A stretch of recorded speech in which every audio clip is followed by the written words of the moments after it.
What's up, everyone, and welcome back to New Release Reactions here on Cinematic Reviews. I'm your host, Chris, and this is a show about all things movie and TV. Every week, I break down and review the newest releases like Mission Impossible Dead Reckoning Part 1, beloved franchises, and even actors like Tom Cruise. You can support the show by hitting that follow button on your favorite podcast network, as well as following the show on all social media platforms. All those handles can be found on either the Cinematic Reviews Facebook page or the show's website at podpage.com/cinematic reviews. It helps out a lot, and I appreciate all the love and support out there from everyone. To kick the episode off, let's head over to this week's new release report.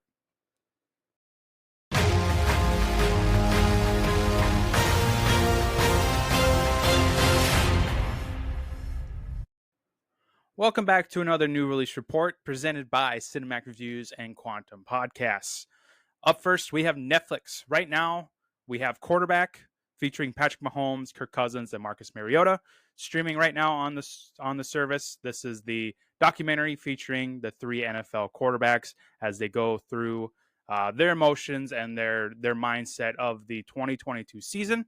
It is a very interesting documentary, so definitely check that out if you are a NFL fan or a fan of either one of these players. Also, The Outlaws is out now, which stars Adam Devine and Pierce Bronson, along with The Witcher Season 3, Volume 1. Volume 2 will be released on July 27th.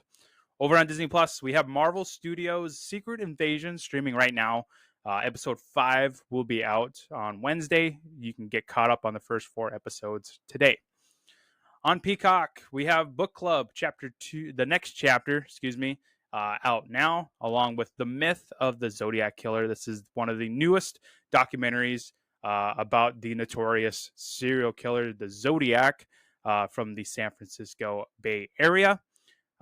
This is a little different than the usual documentary done on the Zodiac. This is actually covering the idea of what if the killer was a myth? What if it was 5 separate killers and not this one serial killer that we have all been led to believe existed?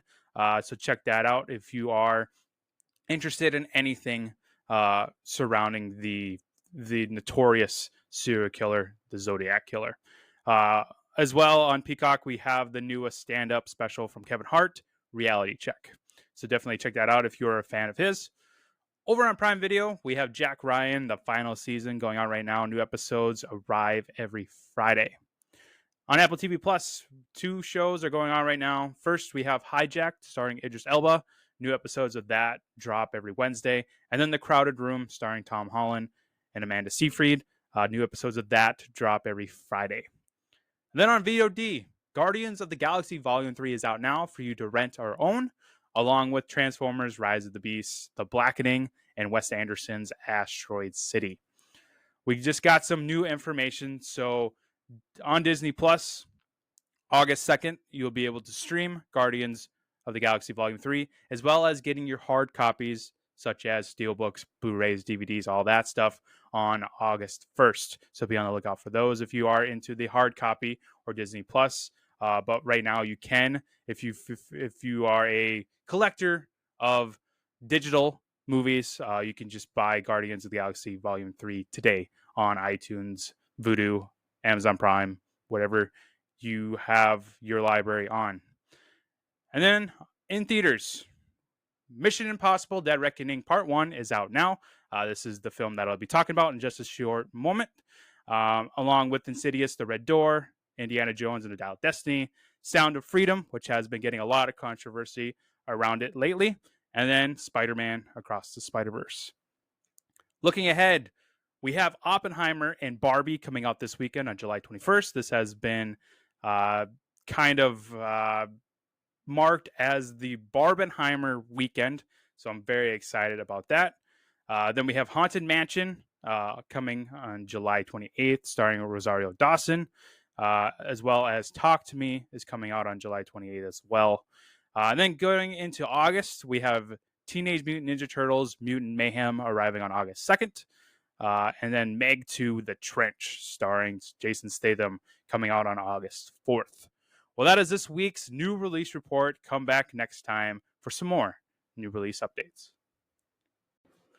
For the rest of today's episode, we will be in full spoiler territory. So if you have not seen Mission Impossible Dead Reckoning Part 1 yet, please pause the episode right here if you do not want anything spoiled. If you have seen the film, enjoy the rest of the episode.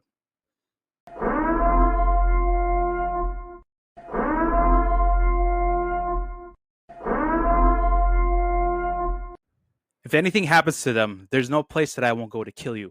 That is written. Mission Impossible Dead Reckoning Part 1 is next. Our lives are the sum of our choices.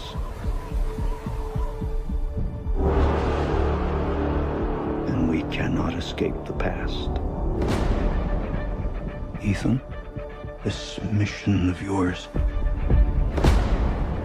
is gonna cost you dearly.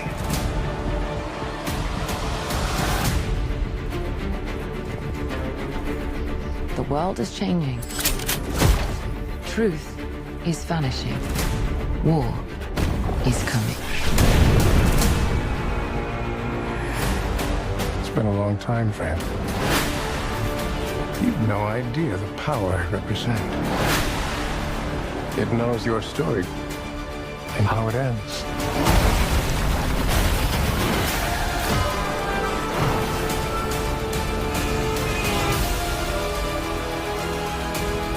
Listen to me. The world's coming after you. His fate is written.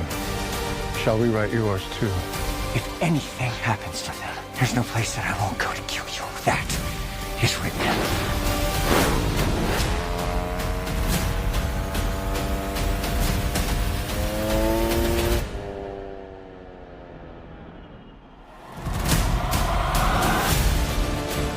Ethan, what's your objective? What's your ultimate objective?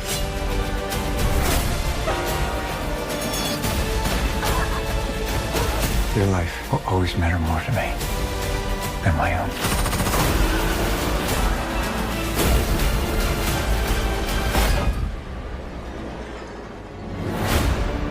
None of our lives can matter more than this mission. I don't accept that.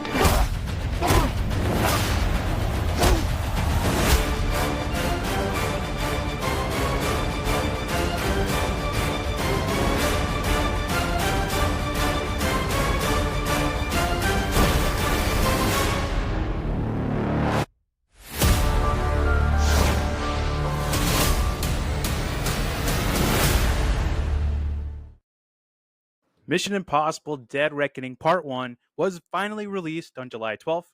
The film stars Tom Cruise returning as Ethan Hunt, Haley Atwell as Grace, Ving Rhames returning as Luther, Simon Pegg returning as Benji, Rebecca Ferguson returning as Ilsa Faust, Vanessa Kirby returning as the White Widow, Isa Morales as Gabriel, and Palm Clementif as Paris. The film was directed once again by Christopher McQuarrie, who is best known for Top Gun Maverick, Edge of Tomorrow, Mission Impossible Fallout, and The Usual Suspects. So far, the film has grossed $235 million against an estimated $290 million budget, making it the most expensive Mission Impossible film, as well as the most expensive film of Tom Cruise's career. Tom Cruise and Ving Rhames are the only two actors to appear in all 7 Mission Impossible films. This film and its sequel, Dead Reckoning Part 2, will be the first Mission Impossible films to be shot on digital. The previous 6 were shot on 35mm film. This is the longest film in the franchise, clocking in at 2 hours and 43 minutes. The opening credits do not appear until the 28-minute mark. The armored vehicle that Paris, aka Palm Clementif, drives is a light multi-role vehicle, or Lince, as the Italian army calls it, and then Panther, which is what the British army calls it. It is a really cool vehicle, and I will talk about it a little bit in today's episode. Nicholas Hoult was originally cast as the villain of the film, but scheduling conflicts with Hulu's The Great forced him to drop out. This is where Isa Morales was then cast in. Lastly, Tom Cruise has stated that Dead Reckoning Parts 1 and 2 will not only be his last times portraying Ethan Hunt, but will also be the final main installments of this beloved franchise. So Dead Reckoning Part 1 is finally here, and it is awesome. It's been 5 years since we last saw Ethan Hunt battle the Apostles in Mission Impossible Fallout. This time around, we find Ethan meeting his match. Ethan and his IMF team must stop a powerful AI called the Entity. The Entity has recruited someone from Ethan's past to stop him from saving the world once again. This is an incredible installment of the Mission Impossible franchise. I've seen this film twice now, and it's only getting better with each rewatch. I had the honor of seeing the film 2 days before its official release at the Early Access fan event at Marcus Theaters. It was an awesome experience. I hope that I get the chance to attend more events like this. In order to get a better understanding and appreciation for the film, I saw it a second time over the weekend as well. And I just loved it in both times. I just can't wait to own it so I can rewatch it over and over again. Everything about this film is just really, really awesome. The action, the cast, the story, everything makes this such an enjoyable film for not just diehard and Mission Impossible fans, but for everyone that just loves watching movies in the theater. I mean, as Tom Cruise always puts it, like, he does this for audiences to enjoy and have a magical experience. And Dead Reckoning Part 1 definitely delivers on it. Tom Cruise gives another fantastic performance as everyone's favorite IMF agent, Ethan Hunt. He battles an old friend on a moving train, drives a tiny yellow car around Rome with one hand, and of course, drives a motorcycle off a cliff, as we saw in the trailers and in all the behind-the-scenes footage that was available to us leading up to the film's release. Tom Cruise is easily in my favorite top 5 actors of all time. I mean, Mission Impossible is probably my favorite franchise ever. In preparation for the film's release and for today's episode, I rewatched the entire franchise. My youngest sister actually watched most of them with me. She is now a huge fan of the franchise, which I'm excited about. She actually attended the fan event with me and my brother, which was awesome and made the experience even better watching it with them. I'll get into this later on in today's episode, but I had a tough time ranking Dead Reckoning Part 1 against the rest of the franchise after rewatching them all, because it's just a really fascinating experience. I think I finally landed on where it's going to be placed on the list, but I'll reveal that during the ranking segment of today's episode. So Ethan, he is tasked with finding this key that unlocks the secret to taking down the entity, which is the villain of these next 2 chapters. The key ends up being lost at the beginning of the film during this crazy submarine sequence, which was cool. I love how this whole sequence played out. I got major Hunt for Red October vibes from it. Turns out the Russian sub was chasing a phantom the entire time. The entity made the Russians believe that they were under attack by an enemy sub, when in fact it was just the entity attacking the sub itself. It was a wild way to set up this incredible film. It gives the audience a good idea of what the entity is really capable of. The key ends up getting split into 2 pieces, which kicks off this wild race around the world for these 2 halves that we kind of see unfold throughout this film, and then which will eventually spill into Part 2, which will supposedly wrap up this entire story. After that, we then jump forward a bit to our first stop in this race for the keys. Turns out Ilsa Faust, played by Rebecca Ferguson, has one of the key halves. Ferguson is back as the badass Ilsa, and she is awesome. I've loved the Ilsa character ever since we first met her in Rogue Nation. It's one of the reasons why I love that film so much. She doesn't have a whole lot to do in this film, but she still plays a very, very important role. She unfortunately dies at the hands of Gabriel. This was a very intense and devastating scene, at least for me, because, like I said, Ilsa was one of my favorite characters in the last 2 installments. It's understandable that she kind of had a smaller role in this film because, you know, this film is juggling so many other characters. We have Benji, Luther. I mean, even Tom Cruise at certain points has to take a back seat as well in order to focus on other characters, you know, like Haley Atwell's Grace and Isa Morales' Gabriel and Pompomouth's Paris. You know, it's a lot of characters being juggled throughout this entire movie. Haley Atwell, she is probably one of the main characters, aside from Cruise, of course. It's still Cruise's movie, But Atwell is in a lot of this film. I thought she was fantastic in this. Most people, myself included, know her as Agent Peggy Carter from the Marvel Cinematic Universe.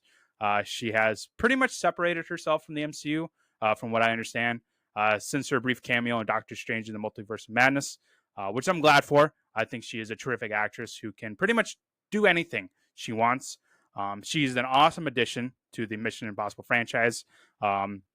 Some other newcomers include, like I said, Isa Morales as Gabriel, who is he is the villain of this part one. But in all reality, the entity is the main villain. He is just kind of this messenger slash surrogate figure for the entity to kind of talk through. And then we have Palm Clementeith as Paris, who is kind of his muscle, his right hand person. Clementeith, of course, plays Mantis in the Guardians of the Galaxy part of the MCU. She was incredible in this film as Paris. She was a total badass during all the action sequences, especially that alleyway scene where we see her go head to head with Cruz in this tight little gated off alleyway in Venice. That was really, really awesome. She also has a big part in this crazy chase sequence through Rome, which I'll talk about shortly. Morales, on the other hand, I've seen before, but I can't think of anything else he has been in on the top of my head. I'm looking at his IMDb page right now, and it looks like he played Slade Wilson, aka Deathstroke, in the DC show Titans, which is awesome. I love that series. I'm starting to remember him in there now. If you haven't seen that series yet, definitely check it out, especially if you're a DC fan. All 4 seasons are streaming now on Max. It's really, really awesome. I really enjoy that show. Back to Morales, though. He plays Gabriel in this film. He is from Ethan's past before he joined the IMF. I thought that was a great idea to kind of incorporate into this film. We never really got an explanation as to how members of the IMF become a part of the agency in the first place. Dead Reckoning finally kind of explains it. So the agency offers people a choice. You either go to jail, you either die, or you become a ghost for the IMF to use. Gabriel is the reason why Ethan decides to join the IMF.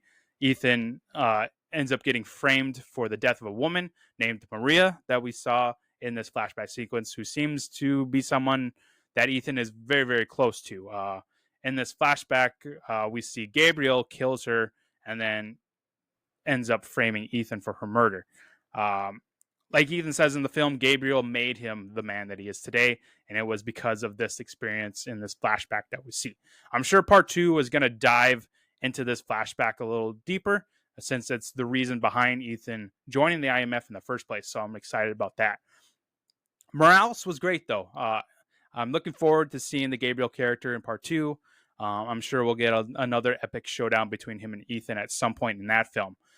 Their fight on top of the moving train at the end of the film was awesome.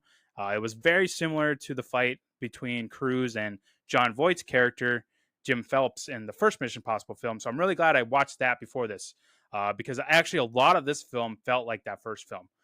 Ethan running around Venice trying to save Haley Atwell was very similar to him, running around at the beginning of the first film when his team is starting to get killed off one by one. So it was really cool to kind of see the same vibe from the 2 films, being so many years apart. It was really, really cool. Luther and Benji return, of course. They're huge parts of this franchise now. I love the back and forth between Ving Rhames and Simon Pegg throughout not just this film, but the franchise in general. I especially like it during this airport scene in Abu Dhabi, which is kind of their first mission on this race to the Keys. That whole airport sequence was awesome. Benji ends up having to answer these riddles in order to stop a nuclear bomb from going off in the airport. It was very, very intense, yet entertaining as hell. I love that whole sequence. Eventually, Luther has to go on his own, off grid, in order to find a way to stop the entity. I'm positive he'll pop up again in part 2 with some kind of plan to take down that entity, but it's really nice to see him again, even if it was for a brief amount of screen time. Benji is with Ethan at the end of the film, so he'll definitely be back as well. I love his relationship with Ethan, and this installment only cements it further. I'm really looking forward to seeing what Simon Pegg has to overcome next in part 2. he was just really, really great in this franchise. Vanessa Kirby also returns as the White Widow, which is awesome. We last saw her in Fallout. I love seeing her pop up in films. She'll be starring alongside Joaquin Phoenix later this year and Ridley Scott's Napoleon, which I'm really excited about. She's great in Dead Reckoning. She was really, really fantastic in the Venice Club sequence. It gets revealed that she has one of the other key halves, so Ethan must meet up with her again in order to get that part of the key. And then Kittredge is back as well. We last saw him in the first Mission Impossible film. It was awesome seeing him back after all these years. Turns out he wants the key in order to control the entity for future wars. I wasn't really surprised by that, though, because I never really did trust him back in the first film. So it's not really surprising that he is looking at some kind of motivation to get his hands on this AI program called the entity. Now, the Rome sequence. I mentioned it earlier. This is probably my favorite part of the film. We get Cruise and Atwell driving through Rome, and not just one, not two, but 4 different vehicles. So first we get Ethan on a police bike chasing down Atwell, who steals a police car. I love watching Cruise on a bike. It's another one of the reasons why I love Rogue Nation so much. Atwell was really good in this sequence. She played it very, very well. There was a lot of subtle comedy throughout this, which was incredible. Atwell ends up getting hit by Pom Clemency's character, who is driving that big Hummer-like vehicle I was talking about. That thing is monstrous. It's awesome. I love the design of it. And Pom Clemency did such a fantastic job in this sequence. She was really, really good. While Atwell is concussed after being hit by the Paris character, Cruise, kind of off camera, drives his motorcycle into 2 of Clementine's guys, which was awesome. We get this really cool effect of kind of like simulating the effect of Atwell being concussed and kind of in shock after being hit by the car, and then kind of like off to the side. It's really, really quiet. I love that effect too, where we just kind of hear like this ringing noise as if we were in that accident with Atwell. But then we see at the corner of the camera, we see this motorcycle come flying in and crashing into 2 of the dudes, and it was really, really cool. Atwell and Cruise then end up getting handcuffed together, which makes this sequence even better. I love that little element to it. They end up stealing another car to get away from the Paris character. Since they're handcuffed, Atwell is forced to drive it first, which was hilarious because you have her freaking out and Cruise is like directing her around Rome. It was a lot like a parent teaching their teenager to drive the first time. It was a lot of fun. Eventually, Cruise ends up driving, and then we get to see him kind of do his thing, driving throughout Rome in this little in this car. But yeah, it was just really, really awesome. Eventually, they end up in this tiny yellow car, this vintage Fiat 500. I love Cruise's reaction when his phone picks it out. It was just priceless. So that he then has to drive this little car around Rome with one hand because the handcuffs, which he did practically. That was another cool thing about the early access event that I went to. We got to see them film this sequence with Cruise driving around Rome with one hand being handcuffed to Atwell. It's really, really cool how they shot this. Cruise is freaking amazing in all these stunts. He was just awesome to watch. So they're driving around Rome. They're dodging the Paris character. They're dodging cops. They're dodging pedestrians. This whole crazy sequence is just wild, and I love it. This all ends with Cruise driving backwards down this dark tunnel leading into the subway. This is where Atwell ditches him, leaving Cruise to have to rip off the steering wheel of the car and jump out of the way to avoid being ran over by the subway. It was an insane way to end this awesome sequence. So the film ends with the incredible train sequence that we saw in the trailers. So Haley Atwell puts on a Vanessa Kirby mask and has a meeting with Kittredge on this train. Again, very, very similar to the first Mission Impossible film, where we see Kittredge on the train trying to track down this Max character and get John Voight's character under arrest. The White Widow has apparently made a deal with Kittredge in regards to the key. Kittredge will give her $100 million for both halves of the key. While this is going on, Ethan must find a way onto the train since the entity destroyed their mask machine and device that we saw in previous films. Ethan was supposed to go undercover as the White Widow's brother. What was his name? Wow, I can't believe I'm drawing a blank on his name. He was in Fallout as well. I think it's Zala or something like that.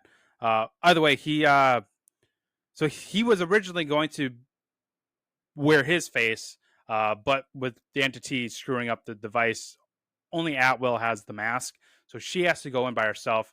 This forces Cruz to do that insane cliff jump that we saw on all the trailers and all the behind the scenes footage leading up to the film. When Cruz went off that cliff, my theater was dead quiet. Everyone was holding their breath. I don't think I've ever been in a more quiet moment than that moment. Just everybody was just in pure silence. It was one of the most incredible experiences ever to be in that moment for just that split second of just complete silence, watching Cruz jump off this cliff, which he actually did. If you've seen the behind the scenes stuff, he actually jumped off this cliff like 8 or 9 times. It's just ridiculous the kind of stuff that he is doing now, but this jump is just incredible. So after he makes this insane jump, Ethan makes it onto the train by crashing into a freaking window while also pushing a dude out of the train at the same time. It was an awesome sequence. It was really, really quick, but it was really cool how they did it. Ethan then fights Gabriel on top of the train, which was very, very well choreographed. You have Gabriel twirling around his knife like a badass. You have Ethan dodging these the parts of the train, with the lights and stuff. They're having to dodge, and then eventually they go into the tunnel. So they're kind of like fighting each other on their stomachs. It was really, really cool how they did this. While this is all going on, we have Haley Atwell trying to stop the train, but Gabriel sabotages it too well, so she's kind of out of luck there. This all leads to this insane sequence where Cruz and Atwell have to move through each train car as they fall off this destroyed bridge that Gabriel set up. I love this whole idea of each car having a different obstacle they got to overcome. It was really cool how they did this. There's the kitchen of hell, as I like to call it.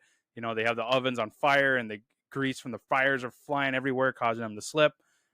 There's the free fall sequence where we see Atwell and Cruz kind of floating in zero gravity for a couple of seconds. It was really, really cool how they filmed it. And then, of course, we have this falling piano sequence where Atwell and Cruz kind of have to jump from side to side in order to dodge this piano from falling on top of them. It was really, really cool. Again, this whole section of the film was really, really well done and very entertaining. I absolutely loved it. Going to this, I knew there would be some kind of cliffhanger now. I mean, it was pretty obvious. They pretty much promoted this installment as a part 1. So going into it, it's really no surprise that we were going to see the team kind of split up for this period of time. Like I said, Luther is going underground in order to fight the entity off grid so that he can try to find some kind of weakness in the source code or try to find some kind of answers to what the key unlocks. That's a really big mystery in this film, is only a select few of people know what the actual key unlocked and what secrets it holds. So it's really, really exciting to finally kind of get all that revealed in part 2.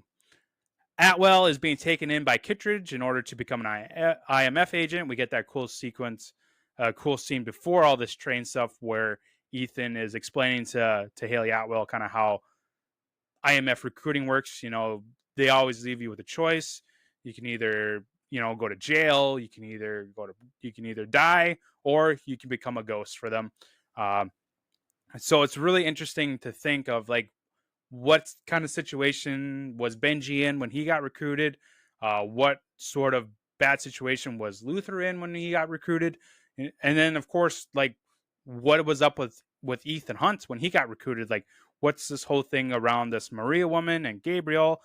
I'm sure part 2 is going to answer all this, but it really brings forward a lot of questions that I honestly didn't really have going into this film. This is when they brought up this idea of the IMF giving you a choice of joining or going to jail or dying. It was that really got the gears in my head going wow, exactly what situation was Ethan Hunt in when he was given this choice to join the IMF. Like, it had to have been something really, really, really, really bad for him to join. Speaking to Ethan, then we get Ethan and Benji going off on their way to find this Russian sub that we saw in the opening sequence of the film. It looks like this was under the water in the Arctic, so we're going to get some Arctic sequences in part 2, I'm sure. I'm really excited about. I'm really looking forward to part 2. It's probably one of my most anticipated films coming up. I think everything is going to be taken up another notch, like this film was. The story, the stakes, and of course the stunts. For all we know, Cruise could finally go to space in order to take down the entity. We don't really know. That's kind of the fun element of this franchise, is like trying to think of like, well, how are they going to top this next time? Like, what kind of crazy practical stunt is Tom Cruise going to train 6 to 8 months for in this next movie? It's fascinating stuff. As you can probably tell, I really, really love part 1. It's my favorite film of 2023 so far. I know we have films like Oppenheimer and Napoleon and Killers of the Flower Moon coming out, but Mission Impossible is like probably the most anticipated film for me of this year, and it totally delivered. I won't be surprised though if this ends up still being my favorite film by the end of the year. I just really, really love it. If you haven't seen the film and you're still listening to this episode, I mean, I spoiled quite a bit of it for you, but still go out and see it. It's such an awesome film. If you have seen it, see it again. It's just an incredible experience. A lot of great stuff for the whole family. It's definitely a 5-star film for me, and that seems to be the case for both audiences and critics. So that's awesome. It's really, really awesome that even the critics, who are very, very skeptical on action films, absolutely love this film. So that's really, really good positive thinking going into here. It hasn't quite hit the level of Top Gun Maverick yet, I don't think. But that's honestly just a really, really high bar to hit, even for the Mission Impossible franchise. Maverick is just something really, really special. It's going to be hard to top that. But it doesn't take anything away from Dead Reckoning. This was an awesome part 1, and I just can't wait for part 2, which is set to be released next summer. But with the writers' strike and the Actors Guild going on strike, I wouldn't be surprised if this date gets pushed back to 2025 or maybe even 2026. We'll have to wait and see how all this striking goes and kind of how Hollywood reacts to it. I wouldn't be surprised if Hollywood just straight up shuts down until October, November, or even the beginning of next year. We honestly don't know at this point. It's still, from what I understand, really, really early on in this whole striking process. But we're just going to have to wait and see. I hope the writers and actors get what they deserve. I mean, they are the backbone of this industry. I mean, look at Tom Cruise. I mean, he's literally putting his life on the line for every movie just for us to have a great experience at the theater. So I just hope the studios just kind of get over their self their desire to make profits and just pay the writers and actors what they deserve. And they are, like I said, they are the backbone of this industry. They are putting in the time, they are putting in the work, and they need to be rewarded for that. So I hope this whole thing gets resolved very, very quickly so that we can get this Hollywood train back on track, and we can see all these movies as they are set to release. So right now, definitely support this film. I mean, go out to your local theater today, tomorrow, this weekend, whatever, because it's honestly the movie of the year. You don't want to miss it. It's an incredible, incredible theater experience.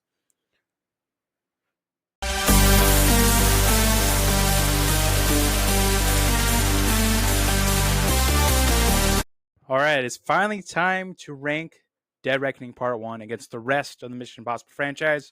Here is the list as it stands right now. At number 1, we have Mission Impossible Fallout. 2, Rogue Nation. 3, Mission Impossible 3. 4, Ghost Protocol.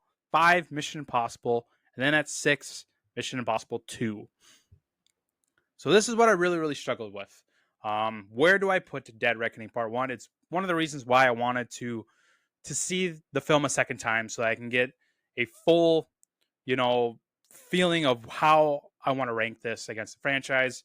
That and because it's just an incredible film. I wanted to see it twice, just in case I missed something or if I felt a little different about something. But still, felt the exact same that I did at the first screening. Just fantastic film. But I finally nailed down where I want to put this. I'm going to put this at number 3. That'll push Mission Impossible 3 down to number 4.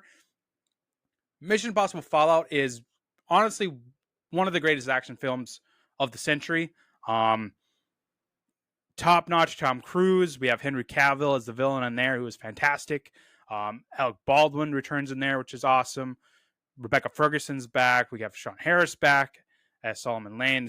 Overall, it's just an incredible action experience. It's truly, truly the best of this franchise. And then at number 2, so this is where I originally thought I would put Dead Reckoning, but after rewatching Rogue Nation, I absolutely love it. For the longest time, Rogue Nation was actually my favorite. I mentioned it during the Mission Impossible season that I did a while back. If you haven't listened to that season, go ahead and check that out. That was one of the first seasons I ever did for the podcast. I had a lot of fun doing that one, so go back and listen to that if you haven't.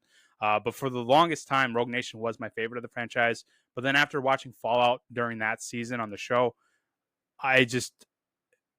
Fallout is unmatched. I mean, it's right up there with Top Gun Maverick as one of the greatest action movies of all time, especially, this century, this last couple decades. So I can't quite put Dead Reckoning at number 2. So that's where I'm going to put. That's why I'm going to put it at number 3. Mission Impossible 3 is fantastic. I love the action in there. Michelle Monaghan is fantastic in there. We get Philip Seymour Hoffman in there as Owen Davian, the villain. It's a darker installment of the franchise, but I really, really love what Abrams did with it. Fascinating action sequences. Get the iconic shot of Cruise getting thrown into the car by the drone flying across the bridge. Just a lot of great stuff in there. But I think I like Dead Reckoning Part 1 just slightly more. So I'm gonna put Dead Reckoning at number 3. I'm really curious to see when Part 2 comes out, where that falls in on this list. Again, I'm gonna want to do 2 watches on that one, just so I can get a better understanding of how I feel. But that's where I'm gonna put it. So Dead Reckoning goes in at the new number 3, and I'm excited. This is my favorite franchise for sure. And I mean, even Mission Impossible 2 has some elements that I love. It's definitely not a great film. It'll forever be on the bottom of this franchise. I know a lot of people love Mission Impossible 1. I've seen that as high as number 1 on people's lists. It's at number 6 because, it came out in 96. So you get that feeling of it. I know it's aged pretty well for the most part, but there's some elements in there that don't quite hold up for me, in 2023. Ghost Protocol is a fantastic film. I am a lot more higher on it than I was previously when it came out. And then you're getting up to, Mission Impossible 3, Rogue Nation, Fallout, which I think are just the peak of this franchise. So it's just really, really hard to rank anything above those.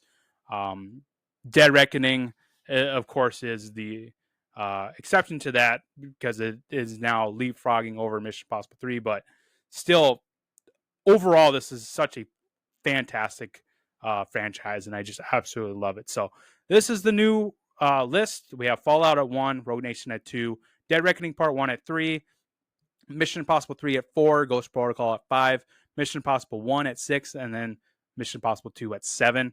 And then when Dead Reckoning Part 2 comes out, I will rank that on this list as well. So let's switch over to my Tom Cruise rankings. So this is my top 5 favorite Tom Cruise performances. I'm going to work from the bottom up. So number 5, I have Jerry Maguire. This is a film that I watched all the time as a kid. My mom actually introduced this to me back in the day, and I absolutely love it. I think Tom Cruise is fantastic. It's an incredible sports film. It's an awesome romantic film as well, with Renee Zellweger as Dorothy. You have Cuba Gooding Jr. as Brad Tidwell. Uh, just an awesome cast, incredible story.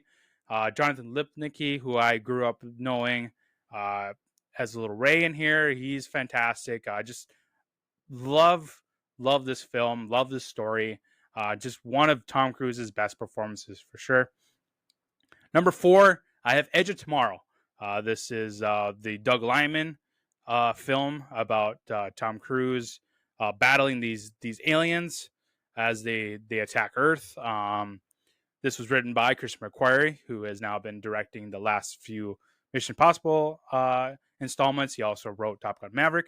So he has a very, very incredible relationship with Tom Cruise. But this is a great film. It's about time travel, so of course this is right up my alley. If you know me, you know that I love time travel. It is my favorite topic to watch in movies. We also get Emily Blunt, Bill Paxton, Brendan Gleeson. Just an awesome story, awesome action film. Really love the mech suits that they wear in there. Just an incredible Tom Cruise performance. It's a performance that I have never really seen him in. He's kind of this scared and pathetic soldier who does not really see in battle, but then he eventually, over time, learns how to become a great soldier and tries to figure out how to battle these aliens. It's just a really, really awesome movie. I think it's one of the more underrated action films for sure. Number 3. So he's not like really a starring role in this, but I just love his performance in here, and that is Tropic Thunder. If you are familiar with Tropic Thunder, you know what I mean by an incredible performance by Tom Cruise. But if you're not, this is the Ben Stiller, Jack Black, Robert Downey Jr. Film about them making the movie Tropic Thunder. Incredible action comedy. Tom Cruise plays the guy that's kind of funding the film that Ben Stiller, Robert Downey, and Jack Black are playing in. You also get some Matthew McConaughey in here. You get some Bill Hader in here. Danny McBride. It's just an incredible cast. But Tom Cruise specifically, just phenomenal. You know, he plays Les Grossman, who is this big exec who's in charge of the studio funding the film. He's wearing a fat suit. He's got the big hairy hands. He's got the bald cap. Just incredible performance. I mean, if you've seen the film, you know about this. But so we get to that negotiation scene where he's on the phone with the guys that kidnapped Ben Stiller, and you know he's threatening them, and you get that incredible monologue from Tom Cruise where he's like, basically he's like, I will massacre you. I will set you on fire. Of course, I'm paraphrasing because I don't want to, I want to keep this episode as clean as possible in case we have some younger listeners out there. But if you just go and see, you can even just YouTube the Tom Cruise scene where he negotiates with the drug dealers who kidnapped Ben Stiller. It's phenomenal performance by Tom Cruise. So it's at number 3 for sure. Number 2, it's Mission Impossible Fallout. I just talked about this in the rankings. The best of the franchise, the best Tom Cruise, I think, in this franchise. Just incredible stuff that he's doing here with the stunts, with the story. I love the Ethan Hunt character. I love how Tom Cruise plays him, and he's at the peak of his performance in Fallout. It's just phenomenal stuff. And then number 1, you could probably guess what it is. It's Top Gun Maverick. This is the return of Captain Pete Mitchell, aka Maverick, played by Tom Cruise.